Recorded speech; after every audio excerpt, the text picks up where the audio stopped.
guys, today I am here at the Bliss Chocolatier with Jessica Washburn.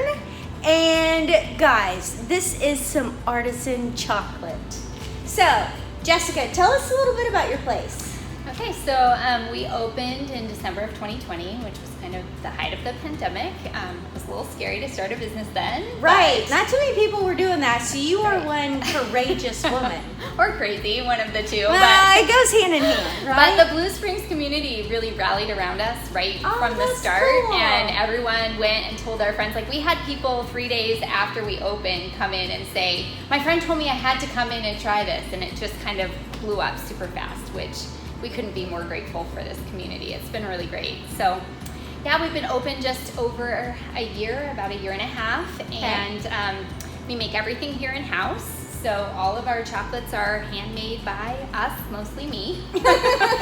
Probably 95% of it is me. Right. And we use all real ingredients, fresh ingredients. So if there's a fruit flavor, it's made with real actual fruit or real nuts, all those kinds of things. And we just really love what we do. So you're South Blue Springs on South 7 Highway, and what are your hours? We are open Tuesday through Saturday. Weekdays are 12 to 6 and Saturdays are 10 to 5. We're closed on Sundays and Mondays to get other things done. Right. And yeah. So we were talking earlier that the lemon is my favorite. Yes. And you said how many layers?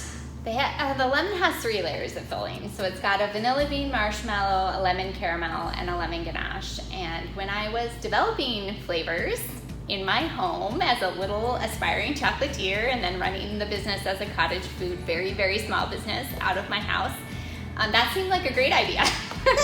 And then you have to scale up and you're like, why did we create so many flavors? Like our s'mores, all of our cheesecake bonbons, they all have 3 layers as well. So anyway, I just created a whole lot of work for myself, but they're so delicious and they're such favorites, we can never get rid of them. Okay, Jessica, so word on the street is you are a pretty big competition.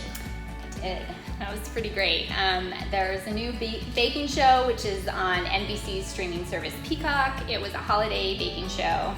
It was kind of the brainchild of Amy Poehler from I love Saturday her. Night Live. Yeah, who doesn't? Anyway, Right? So she got her besties, Maya Rudolph and Andy Samberg, to host it. So we got to meet them, which was pretty cool. awesome. Uh-huh. And then it was judged by 4 grandmas, because who knows better how to bake than your grandma? What's it called? It's called Baking It. Baking It. Baking It. And I competed with my little sister, which was amazing, and we won. We won $50,000 prize. Woo! We're planning a vacation this summer together, both of our families. Good. So yeah, we made great friends, and it was so cool to see behind the scenes on how a television show gets put together and Right. how many amazingly talented, skilled people it takes to make that show that you enjoy sitting 30 on your minutes.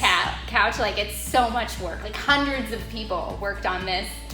So Yay! yeah. Well, congratulations! Thank you. Those are bragging rights. Well, yeah, I mean, it was pretty amazing. And it's cool when you're mostly self-taught to be able to put your food in front of other people and get feedback on it. Oh, you wow, know, kind yeah. of it's a nice validation to know, like, yeah, maybe we do know what we're doing.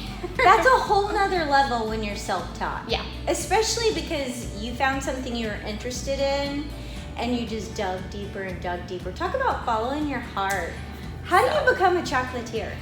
Well, I fell in love with chocolate itself as like an agricultural product. I got really interested in like where it's grown and how it's grown and who grows it, and kind of the socioeconomic implications of chocolate and the environmental implications and the craft chocolate movement in America. And I just started reading everything I could on chocolate and tasting as much chocolate as I could. Well, see, I get that part. I don't get the rest. Okay, keep going. So I just found chocolate really fascinating, that it's an agricultural product like wheat or like corn or like anything else that you farm, and like coffee or like wine, it exhibits terroir, so you can taste where cocoa beans come from because of the environment it's grown in, because of the bacteria that's in the air when it's fermented, and all these kinds of things that I just found really fascinating.